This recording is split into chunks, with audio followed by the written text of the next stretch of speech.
광주 화정동 아이파크 아파트 붕괴 사고로 현대산업개발에 대한 처벌을 요구하는 목소리가 큰데요.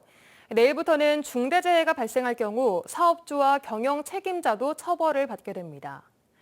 노동계와 재계의 입장이 다소 엇갈리지만 건설 현장의 안전 불감증을 어느 정도 줄일 수 있다는 데는 이견이 없습니다. 김영창 기자의 보도입니다. 17명의 사상자를 낸 지난해 학동 참사 때도 1명이 숨지고 5명이 실종된 유례없는 이번 아파트 붕괴 사고 때도 건설사인 현대산업개발은 처벌받지 않습니다. 형사처벌을 받은 건 현장 소장 등 하청업체의 몫이었습니다. 사업주에 대한 처벌 규정이 없어서인데 내일부터는 중대재해처벌법이 시행돼 기업주나 경영자도 처벌할 수 있게 됐습니다. 1호 사업장이 되지 않기 위해서 사업장의 문을 닫고 있다고 하는데 이것이 능사가 아닙니다. 문제는 우리가 산업의 재해를 예방하는데 지난 4년 동안 각종 공사 현장에서 산업재해로 숨진 노동자는 해마다 800~900명.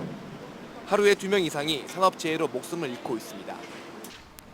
노동계는 늦었지만 중대재해처벌법 시행을 반기고 있습니다. 원청업체의 책임을 강화하는 등 산업 현장의 고질적인 안전 불감증을 어느 정도 해소해 줄 것으로 기대하고 있습니다.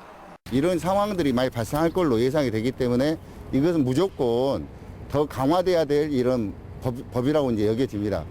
건설업계 등 재계는 그러나 최대 징역 7년까지 경영자 책임을 묻는 건 너무 과도하다며 볼멘 소리를 하고 있습니다.